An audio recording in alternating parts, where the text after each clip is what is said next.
Perkenalkan, saya Sutria, calon guru penggerak Angkatan 11 dari Kabupaten Pekalongan. Pada kesempatan kali ini, saya akan melakukan wawancara dengan Kepala Sekolah SD Negeri 01 Silirjo, Kecamatan Tento, Kabupaten Pekalongan dengan Bapak Hadi Kurniawan. Assalamualaikum Bapak. Waalaikumsalam warahmatullahi wabarakatuh. Terima kasih atas waktunya Pak untuk sesi kali ini. Bagaimana Pak kabarnya hari ini? Alhamdulillah, Budia ini baik. Alhamdulillah. Baik Bapak, pada kesempatan kali ini saya ada tugas guru penggerak untuk melakukan wawancara terkait pengambilan keputusan di instansi yang Bapak pimpin, yaitu SD Negeri 01 Silirjo, Kecamatan Tirto, Kabupaten Pekalongan. Betul nggih Pak? Iya. Jadi nanti ada beberapa pertanyaan yang perlu Bapak jawab. Namun jika Bapak di pertanyaan itu tidak berkenan menjawab, juga tidak apa-apa Pak. Karena itu kebijakan Bapak sendiri. Baik Bapak, mari kita mulai saja ya. Yang bertanyakan berarti apa saja ini? Ya, sebentar. Ini Pak yang perlu ditanyakan terkait wawancara kita kali ini ya. Ini bisa dilihat terlebih dahulu. Oke, bisa dimulai Pak. Oke Pak, pertanyaan pertama. Selama ini bagaimana Pak selaku pimpinan dapat mengidentifikasi kasus-kasus yang merupakan dilema etika dan rujukan norma moral? Iya. Terima kasih Budia atas waktu kesempatan ini. Baik, terkait tadi pertanyaan yang kaitannya dengan cara mengidentifikasi kasus-kasus yang terkait dengan dilema etika sama rujukan moral. Nah, jadi selama saya menjadi kepala sekolah ada beberapa hal atau kasus yang saya jumpai. Biasanya dalam kasus-kasus yang berkaitan dengan anak atau masyarakat maupun berkaitan dengan sekolah, pasti ada, bisa saya pastikan ini yang tujuan moral maupun dilema etika. Itu terlihat dari ini. Kalau yang dilema etika itu ada permasalahan di mana itu ada dua nilai kebajikan yang sama, jadi bertentangan. Satu lagi, kalau yang rujukan moral itu yang bisa saya pastikan adalah satu itu ada nilai kebajikan tapi bertentangan dengan yang sehingga menurut saya yang kaitan dengan rujukan moral itu yang bertentangan dengan kebajikan, yang dilema etika itu yang terkait dengan yang sama-sama memiliki nilai kebajikan. Seperti itu Bu Dia. Ya, jadi tadi Bapak menyimpulkan dilema etika itu dua-duanya memiliki nilai kebajikan ya, nilai kebaikan. Kalau dia dilema moral itu satu kebajikan, yang satu bertentangan. Terima kasih.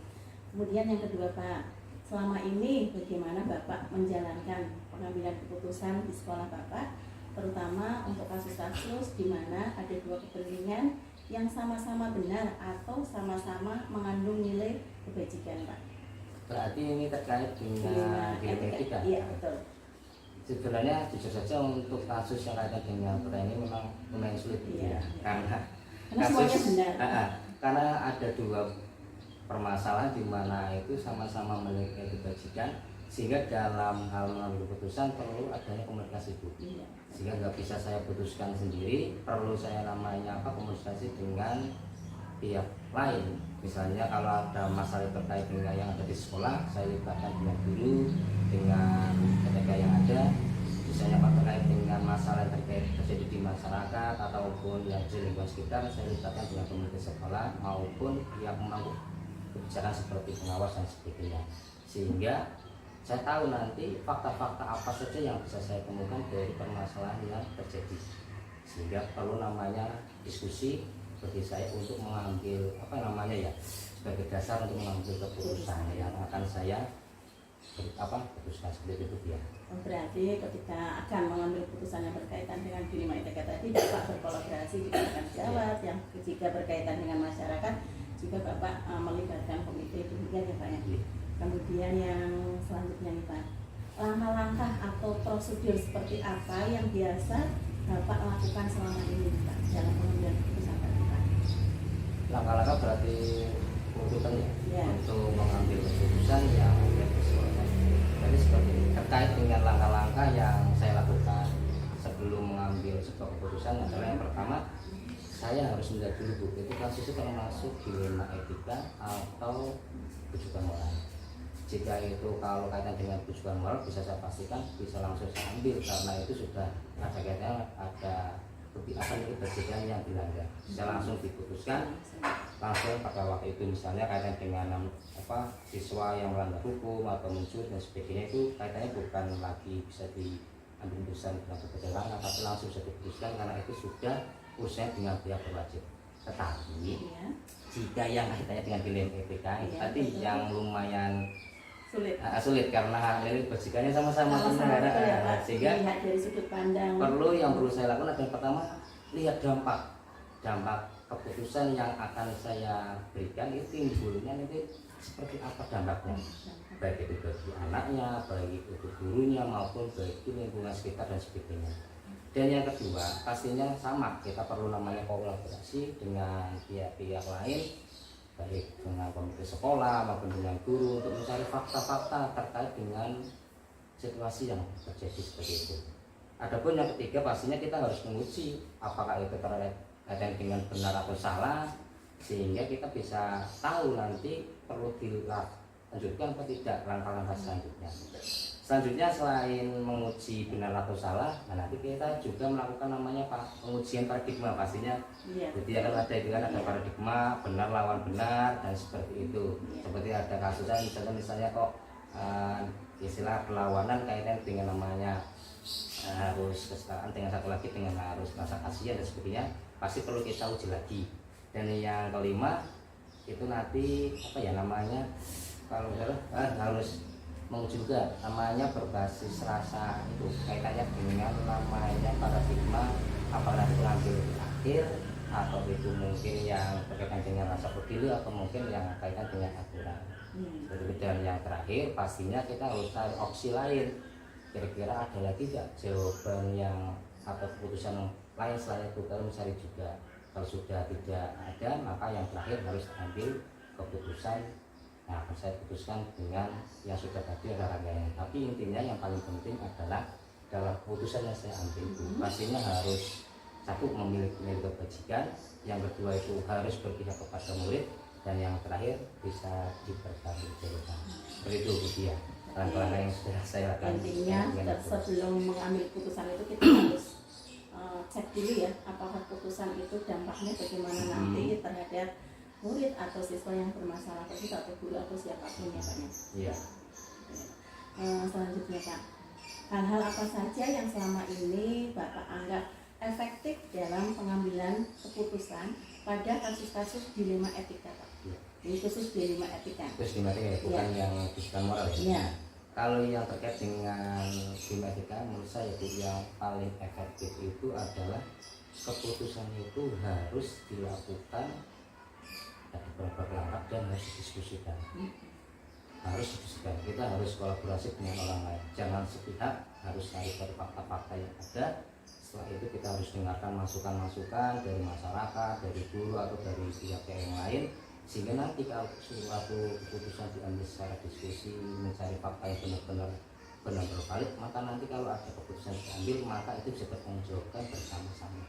Seperti itu ya. Jadi intinya dalam pengambilan keputusan yang berkaitan dengan kasus-kasus dilema etika itu pertama kita harus kolaborasi dulu ya Pak, dan terus melihat sudut pandang dari yang memiliki masalah, dan sudut pandang kita juga perlu sudut pandang dari orang lain sehingga keputusan yang diambil bisa dipertanggungjawabkan. Seperti itu ya Pak. Lanjut. Hal apa saja yang selama ini merupakan tantangan bagi Bapak dalam pengambilan keputusan pada kasus-kasus dilema etika Pak? Tantangannya Pak? Ya. Tantangan pasti ada, apalagi dalam mengambil keputusan terkait dilema etika itu pastinya yang lumayan, menurut saya lumayan sulit. Nah, contoh saya seperti ini yang terjadi pada sekolah saya, ini yang tahun kemarin yaitu 2022-2023 itu kan pada waktu mau penutusan lulusan itu kan kita mengumpulkan guru yaitu guru harapan. Nah pada waktu itu ada kelas 3 itu ada salah satu guru yang mengatakan kelas ini anak ini tidak naik dulu karena nilainya itu di bawah kakaknya. Tapi pada waktu itu pasti saya akan pada guru bersangkutan, apakah anak tersebut hanya fokus pada nilai KKM yang jelek, yang lain tetap.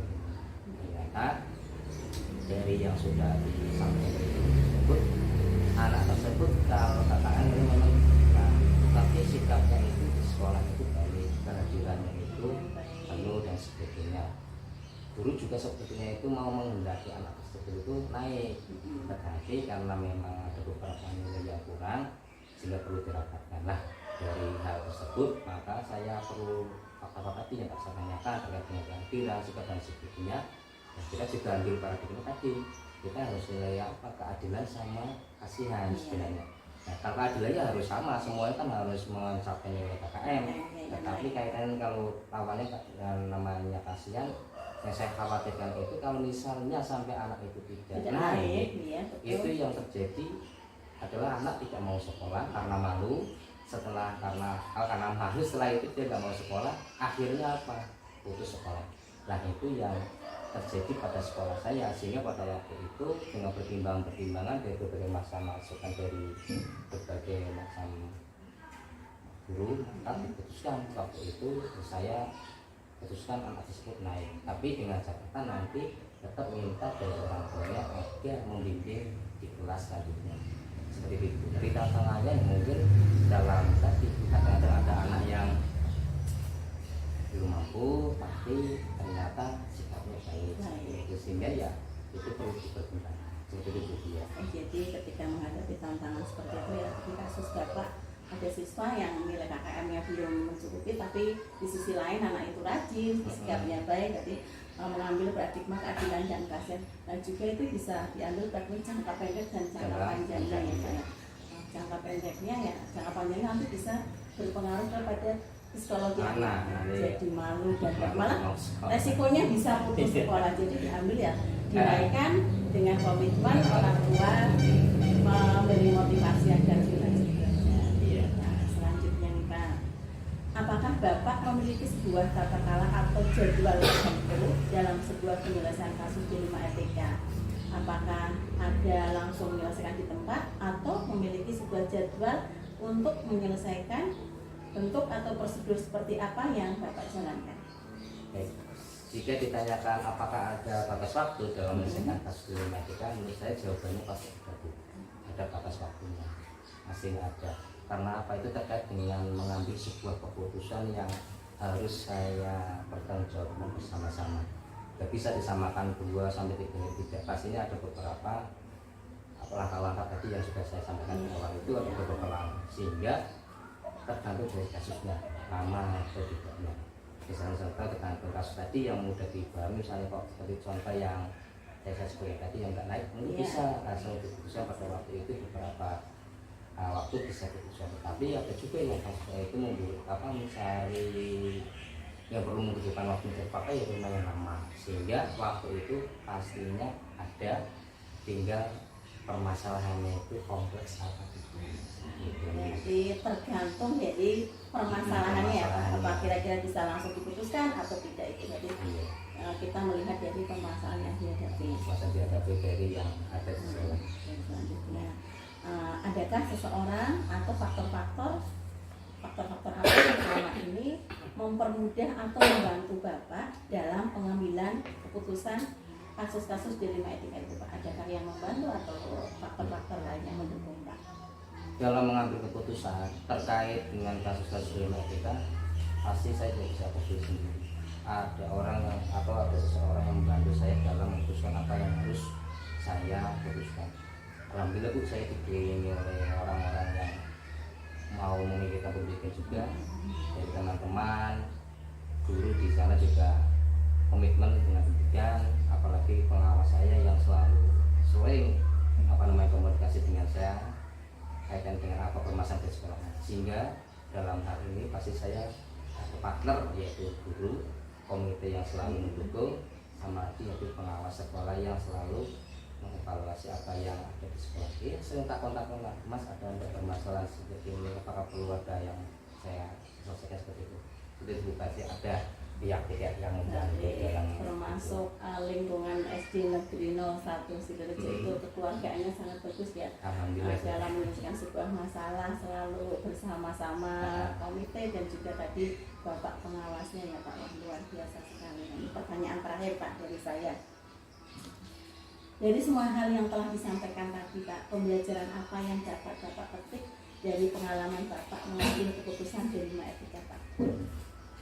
Ya berarti saya nggak daftar lagi kan? Nggak ada habis Pak. Ya. Pembelajaran yang saya petik dari mengambil keputusan menggunakan tadi adalah keputusan itu jangan diambil terburu-buru.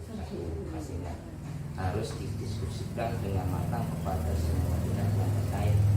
Itu pasti dan harus. Maka kalau satu hal diambil secara terburu-buru pasti resikonya ya kita nggak bisa memprediksi seperti apa.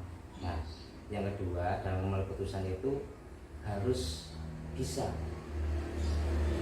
nilainya itu bisa kepada anak. Jadi tujuannya fokus harus berpihak kepada kepada anak. Dan yang paling penting itu keputusan yang saya ambil setelah mengambil di rumah ini adalah dapat bertanggung jawab.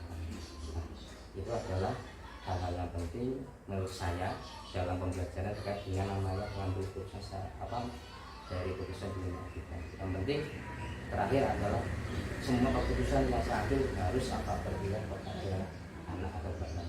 Itu ya. Jadi pembelajarannya bagi Bapak itu dalam pengambilan keputusan tidak boleh buru-buru, kemudian keputusan itu harus betul-betul berpihak kepada anak.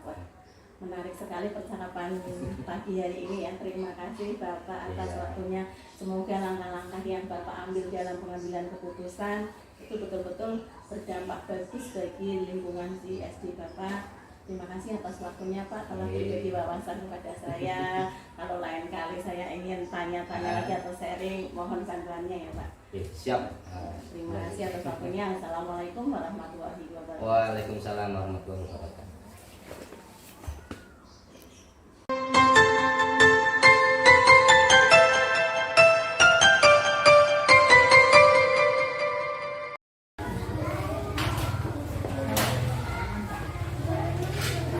Assalamualaikum warahmatullahi wabarakatuh. Waalaikumsalam Bu Setia, pripun kabare sehat Bu? Alhamdulillah sehat. Ibu pripun sehat Mbak? Alhamdulillah sehat. Pripun Bu, ada kepentingan apa kok tumben datang ke sini? Iya ini Bu, saya kesini mau merepotkan Ibu ini. Saya dari kelas studi penggerak nih untuk mewawancarai salah satu kepala sekolah di sekitar saya, yaitu terkait pengambilan keputusan yang berkaitan dengan kebijakan universal. Apa Ibu berkenan? Monggo berkenan sekali, malah senang nanti bisa kita sharing ya. Di sini bukan karena saya kepala sekolah, yang penting kita sharing. Ya, terima kasih. Kami ada beberapa pertanyaan yang saya ajukan sama Ibu. Jika memang pertanyaan itu Ibu tidak berkenan menjawab, jika tidak apa-apa, siap bisa dimulai Bu. Oke, monggo Bu. Terima kasih. Yang pertama, selama ini bagaimana Ibu mengidentifikasi kasus-kasus yang berkaitan dengan dilema etika maupun rujukan orang yang ada di instansi Ibu? Tentunya Bu Sutria, yang namanya sebuah instansi itu tidak lepas dari masalah walaupun sekecil apapun tentunya. Saya dalam mengidentifikasi itu, saya pertama itu saya melihat, mengamati, mengidentifikasi lah. Setelah itu saya baru tahu apakah itu merupakan masalah kebutuhan moral maupun dilema etika. Jadi saya tidak langsung serta-merta mengambil keputusan. Berarti pertama dengan mengidentifikasi dulu sama mengamati kasus itu termasuk dilema etika atau kebutuhan moral. Ya. Yang kedua, bagaimana Ibu menjalankan pengambilan keputusan di sekolah itu, terutama kasus-kasus ada dua kepentingan yang sama atau sama-sama mengandung nilai kebajikan. Ya. Tentunya dalam mengambil keputusan atau langkahnya Bu, saya itu pertama yang seperti yang saya bicarakan, saya mengidentifikasi dulu, pelan-pelan saya melihat, mengamati. Jadi tidak langsung saya ambil keputusan, oh harus seperti ini saya panggil, tidak. Jadi saya amati dulu, kalau sudah saya amati paling tidak saya baru tahu, oh ini yang termasuk dilema etika dan langkahnya saya harus seperti ini. Jadi nanti ada langkahnya tersendiri. Amati dulu, baru melaksanakan pengambilan keputusan. Kemudian langkah-langkah prosedurnya dalam mengambil keputusan yang biasa dilakukan selama ini. Ya, setelah tadi pengamatan identifikasi saya sudah melakukan, saya mengambil langkah, saya memanggil orang yang berkepentingan yang memiliki masalah tersebut. Saya tanya satu persatu duduk masalahnya seperti apa. Terus saya menilai nilai dampak positif dan negatifnya itu seperti apa. Jadi langkahnya itu memang harus tertata dulu dan saya melihat kondisi orang tersebut itu seperti apa. Identifikasi baru dipanggil. Iya, dipanggil. Selama ini Bu ada hal-hal efektif dalam pengambilan keputusan pada kasus tersebut di Etika itu apa saja? Banyak sekali. Efektifnya seperti ini. Jadi ketika kita memiliki masalah dalam satu lingkup sekolah, saya panggil orang tersebut, saya tanyakan, dan saya meminta kepada orang tersebut itu harus memiliki pemikiran yang terbuka. Jadi kalau orang tersebut memiliki pemikiran terbuka, apa yang ada di hatinya itu dibicarakan, masalahnya seperti apa, iya jujur. Jadi nanti lebih mudah. Setelah itu baru kita selesaikan bersama-sama. Berarti kejujuran dari orang yang punya masalah, baru kita bisa menyelesaikan bersama. Dan terpikirnya harus terbuka, jangan di dalam hati. Biasanya kan orang kan kalau di dalam hati kan tidak langsung seperti ini, tidak muncul, tidak sebenarnya. Kemudian ada nggak tantangannya selama menghadapi kasus-kasus di luar etika tersebut? Tentunya banyak sekali Bu, yang namanya manusia terkadang berpikirnya tidak sama seperti saya, seperti jenengan mungkin ya. Jadi ketika ada masalah dipanggil, padahal sini niatnya baik, maksudnya itu biar nanti selesainya itu dengan benar-benar tidak membawa dampak yang ke depan berkelanjutan. Nah itu kalau orangnya tidak memiliki pemikiran terbuka, saya susahnya dia menggalinya itu dari mana gitu loh. Kalau orangnya diam, lah itu yang susahnya. Iya betul ya. Jadi keterbukaan Iya, itu yang utama. Kemudian selama ini apakah itu mempunyai jadwal tertentu dalam sebuah penanganan kasus di rumah etika atau langsung menyelesaikan di tempat atau menulis jadwal untuk penyelesaiannya tersebut? Kalau jadwal secara tertulis tidak ya, tapi tetap ada jadwalnya. Jadi saya melihat orang tersebut itu kalau misalnya besok kita mau ketemu itu melihat kondisinya, orangnya masih dalam keadaan bombong atau tidak, apa masih sedih atau tidak. Jadi biar nanti sama-sama legowo, ketika pas kita curhat itu bisa bebas berbicara. Jadi melihat kondisi psikologi ya. Kalau kondisinya masih emosi ya, betul sekali. Susah untuk membicarakan suatu masalah tersebut. Iya, tidak ada jadwal tertentu, tapi tetap menjadwalkan. Iya. Sambil melihat kondisi yang punya masalah tersebut. Langsung harus mengambil keputusan tidak. Kemudian Ibu, adakah seseorang atau faktor-faktor apa yang selama ini mempermudah atau membantu Ibu dalam pengambilan keputusan dalam kasus di rumah etika ini? Ini tergantung masalahnya, ya. Kalau misalnya masalahnya itu lingkupnya sekolah, saya selalu menyelesaikan dengan cara kekeluargaan dan terbuka. Itu paling penting, itu terbuka. Jadi kita bersama terbuka, di sini punya pemikiran apa, di sana punya pemikiran apa, nanti ketemu jalan terbaiknya. Walaupun semuanya berpendapat sama-sama baik, tapi kan ada salah satu yang paling baik. Tapi ketika masalah itu melibatkan orang tua, melibatkan masyarakat, saya pasti konsultasi dengan komite sekolah maupun pengawas sekolah dan polri. Berarti tergantung masalahnya seperti apa. Kalau di sekolahan ya dengan rekan sekolah, jika berkaitan dengan murid atau masyarakat melibatkan komite dan pengawas sekolah tentunya, berarti berkolaborasi. Ini yang terakhir. Dari semua hal yang telah disampaikan tadi ini Bu, pembelajaran apa yang dapat Ibu petik dari pengalaman Ibu selama ini dalam mengambil keputusan yang berkaitan dengan dilema etika tersebut Ibu? Banyak sekali pengalaman yang saya petik. Jadi seperti ini, tidak ada masalah yang tidak terselesaikan apapun itu bentuknya, seberat apapun, asal kita menyelesaikannya itu dengan cara berpikiran terbuka, tenang, damai, dan musyawarah. Jadi seperti itu kuncinya. Jadi pembelajaran yang bisa diambil, sebenarnya semua masalah itu bisa diselesaikan dengan pikiran terbuka, tidak boleh egois ya. Ya, betul sekali. Boten istilahnya saya menang, saya harus seperti ini seperti diikutin. ya, pendapat saya harus Iya, seperti ini walaupun iya. dengan seorang kepala sekolah Iya, tapi iya. ada prinsipnya bagus Iya, ya, harus prinsipnya. mengikuti suara terbanyak. Ya, tetap mengikuti suara terbanyak, Iya. tetap melakukan musyawarah. Iya. Betul-betul menginspirasi Iya, sekali. terima kasih. Masya Allah. Ya bisa jadi panutan dan Mungkin jenengan guys kedepannya sukses selalu, Amin, BK-nya Ibu. selesai Amin, dengan amin. tepat waktu, Amin. jenengan ilmunya bisa bermanfaat. Asik sekali situasi yang ini ngobrol Jadi dengan sami-sami Bu. Bu Cici ya. Matur nuwun atas waktunya. Sami-sami, Bu. Matur nuwun atas jawaban-jawabannya tadi. Mudah-mudahan bermanfaat bagi saya. Amin, amin. Terima kasih banyak Ibu. Semoga jenengan juga sukses ke depannya. Amin, amin, amin. Matur nuwun Ibu. Sami-sami, nggih. Assalamualaikum. Waalaikumsalam.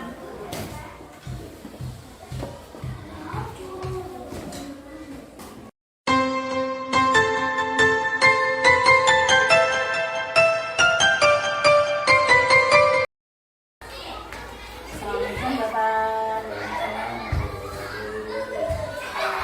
Saya ada tugas dari Pendidikan Guru Penggerak untuk mewawancarai KS di tempat saya bekerja mengenai pengambilan keputusan berbasis kebijakan di perusahaan. Bukan Bapak kabarnya hari ini? Alhamdulillah sehat. Apa Bapak berkenan untuk saya mewawancarai Pak hari ini Pak? Insya Allah siap. Dan nanti yang kita mungkin seputar hal yang kita kenal, mudah-mudahan hal yang sampai hal yang asing. Nanti ada beberapa pertanyaan yang saya tanyakan kepada Bapak. Nanti jika Bapak tidak berkenan menjawab di beberapa pertanyaan itu tidak apa-apa ya Pak ya. Iya. Itu sesuai mungkin Bapak perlu dijawab atau tidak. Bisa dimulai Pak? Bisa monggo. Yang pertama Pak, saya ingin tanya bagaimana Bapak mengidentifikasi kasus-kasus yang berkaitan dengan dilema etika atau rujukan moral di instansi Bapak Pak di sini. Terima kasih Bu ya.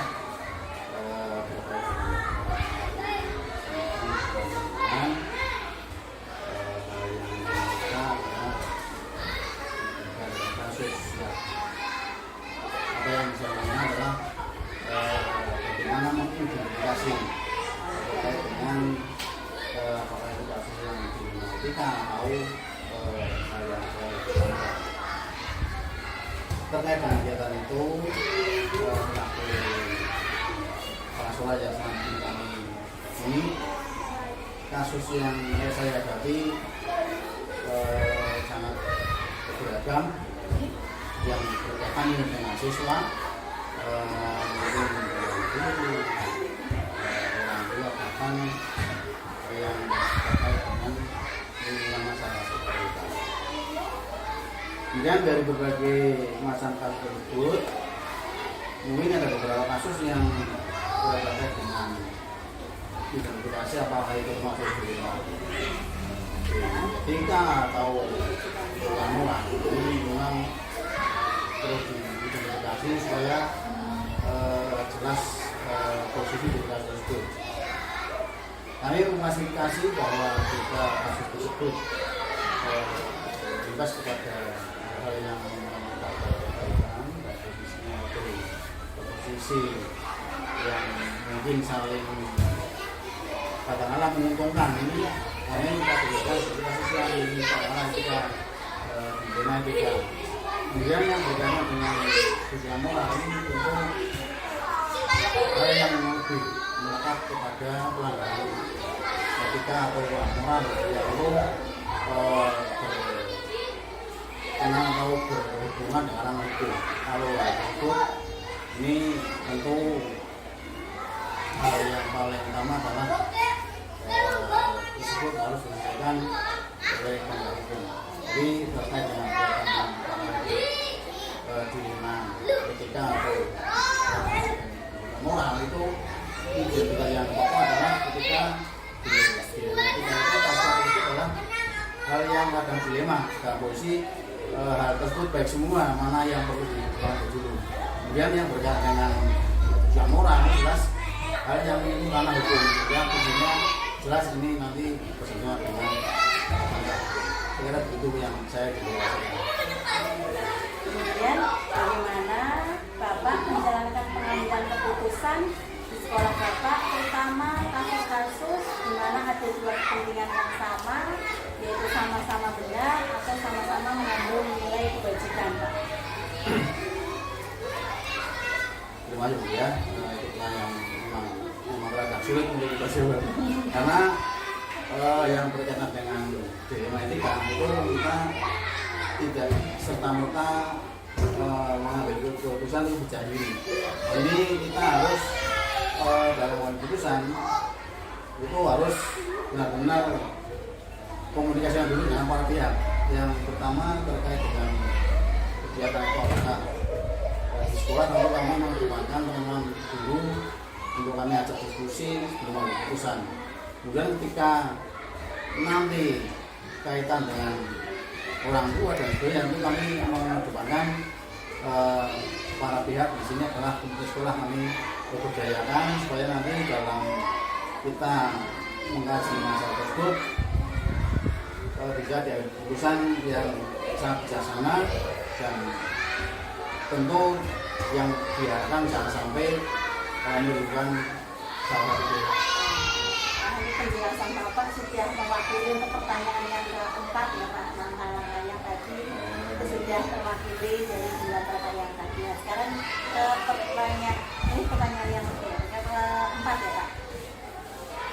Hal-hal apa saja yang selama ini Bapak anggap efektif dalam pengambilan keputusan pada kasus-kasus dilema etika?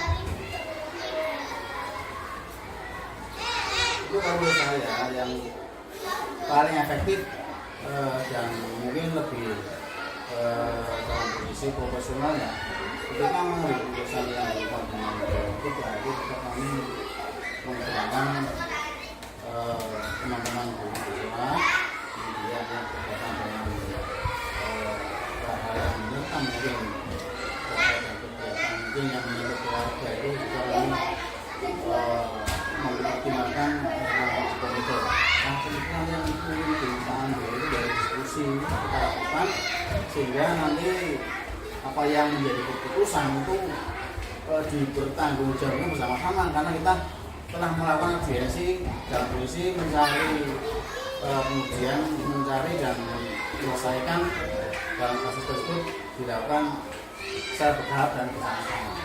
Bertahap dan bersama-sama dan keputusan itu bisa ditanggungjawabkan. Iya, karena dilakukan dengan pembicaraan yang mungkin lebih mengenal karena mendengarkan masukan, media saran, media sehingga dengan mengutarakan Kemudian apa ada tantangan dalam pengambilan keputusan yang Bapak lakukan tersebut? Biasanya tantangannya apa? Hal yang terkait dengan tantangan itu memang sering alami terutama di sekolah. Ini terutama ketika proses menentukan kenaikan kelas. Ini dilemanya luar biasa. Seperti pengalaman kelas sebelumnya, ini kita beraudiensi dengan teman guru terkait dengan menentukan keputusan untuk menaikkan atau tidak salah seorang anak. Karena kebaikan memang KKN-nya rendah. KKN-nya rendah untuk guru kelas secara terkait dengan akademis itu mau menentukan sendiri juga mungkin bingung karena perlu ada komunikasi dengan kami di dalam pendidikan. Nah, hal yang pertama ketika memang itu komunikasi dengan saya itu kan berikan arahan. Artinya ketika memang itu dilakukan karena mereka sudah keren betul karena memang aturan sekolah seperti itu. Akan tetapi imbas yang lebih luas kita perlu sampaikan bahwa apakah dengan mengambil kebijakan seperti itu keberlanjutan anak bisa kita jaga. Artinya ketika anak diputuskan untuk naik, apakah dijamin mereka itu harus melangsungkan ke kelas yang sebelumnya? Nah, kami sarankan pada guru tersebut baiknya kita kasih kembali dampak daripada keputusan yang mau diambil. Sebab dalam posisi anak jelas punya beban mental. Yang pertama mental malu dan lain-lain. Kemudian mental sosiologi dan sosial tentu kapasitas itu lebih luas di masyarakat. Nah, kami sarankan hal yang menetap pada upaya barangkali karena anak kan unik. Artinya unik ketika momentum tahun sebelumnya seperti ini, mungkin tahun berikutnya mungkin berbeda dalam sisi kemampuan karena dinamikanya perkembangan daripada kemampuan. Lah, menghindari hal-hal yang sifatnya lebih tidak diinginkan, kami mengharapkan pada teman guru untuk dinaikkan supaya apa? Anak ada keberlanjutan dan terkait dengan nanti aktivitas setelahnya anak kita pantau secara khusus. Artinya yang saya katakan tadi anak adalah unik itu barangkali muncul sebuah situasi yang beda dari keadaan sebelumnya. Nah ini dalam posisi seperti itu teman guru yang tadi punya program untuk pengambilan kelas mengiyakan apa yang menjadi saran kami dan ternyata ketika momentum itu berjalan kemampuannya anak mampu sehingga terselamatkan oleh seperti itu. Tantangannya seperti itu ya? Iya, artinya dalam posisi seperti itu memang tidak serta-merta karena kita menjustifikasi anak tersebut tidak seperti itu karena sekali lagi anak itu unik. Barangkali tahun berikutnya bisa berubah kan, mari kita coba caranya.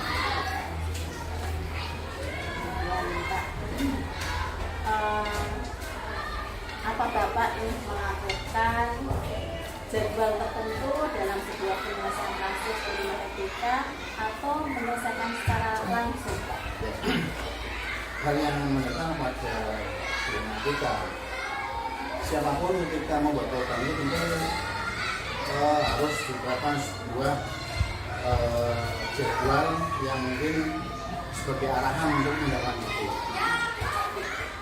Terkait dengan program dilema etika itu karena beragaman masalah yang muncul dan teknik mungkin yang dilakukan para guru juga yang tidak sama, mungkin antara guru satu dan lainnya mungkin dalam kondisi teknik untuk menyelesaikan juga tidak sama.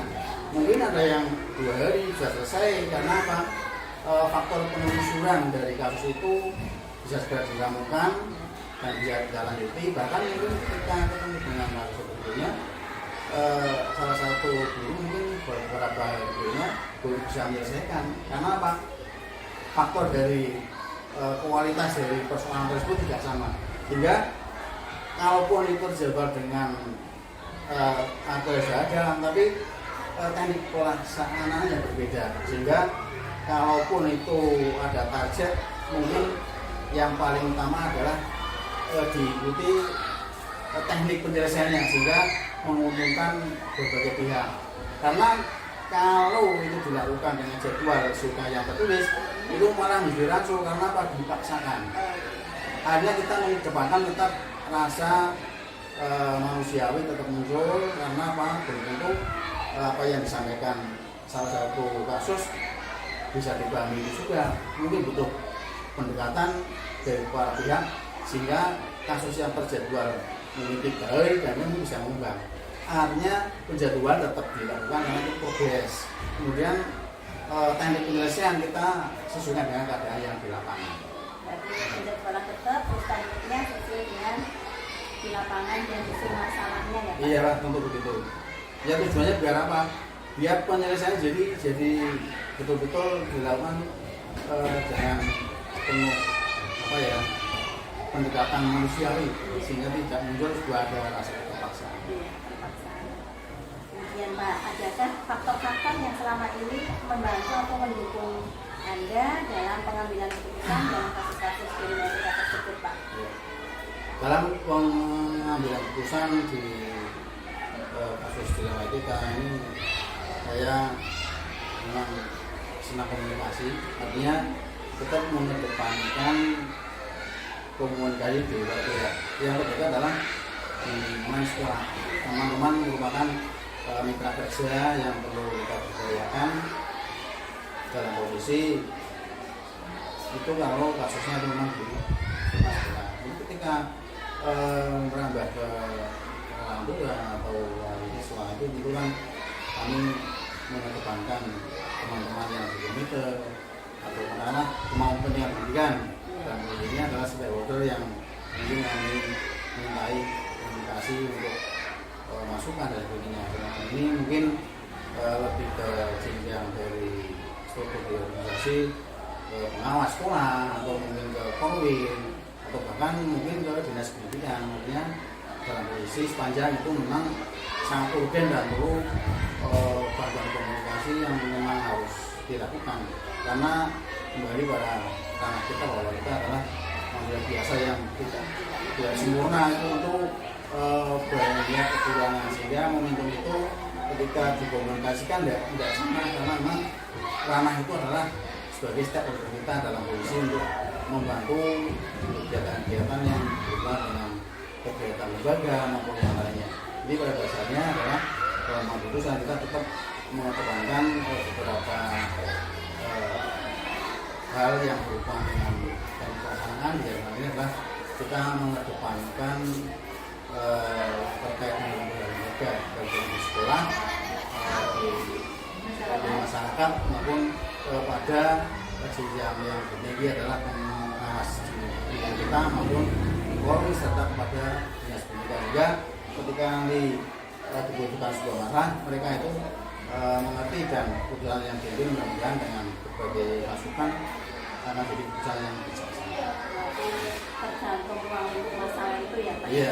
Sekolah ya sekolah, masyarakat bisa berkaitan dengan masyarakat ya komite sekolah, kalau berkaitan dengan lebih apa saja yang pengawas, atau jika perlu juga dengan dinas pendidikan.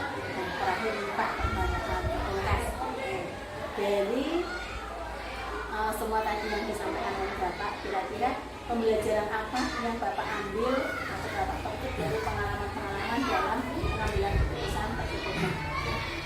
Seperti yang saya katakan tadi, bahwa saya dalam mengambil keputusan lalu bersinarnya di lingkungan sekolah, kami mengedepankan SDM ramah guru, solusi kalau namanya permasalahan di sekolah. Kemudian ketika meluas sekolah desa, keluarga kami berdayakan komite sekolah akan kemampuan pendidikan, bahkan sampai tadi kejadian berikutnya kepada pengawas.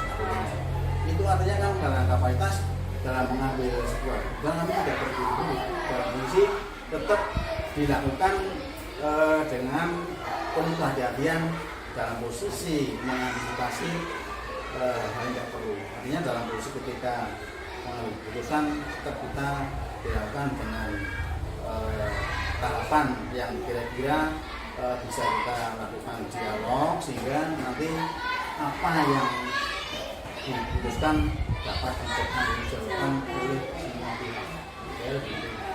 Keputusan kami memang harus bisa diketahui kepada semua pihak, juga harus evaluasi efeknya dari keputusan apa itu. Matur nuwun Bapak, wawancaranya menarik sekali ya. Mudah-mudahan ini sangat menginspirasi bagi saya dan ke depan dalam pengambilan keputusan, dan juga bisa seperti Bapak yang mengevaluasi tidak terburu-buru, melibatkan rekan sejawat, ya intinya berkolaborasi dengan teman-teman dan yang lain. Terima kasih atas waktunya, kiranya sekian. Matur nuwun atas waktunya. Assalamualaikum warahmatullahi wabarakatuh.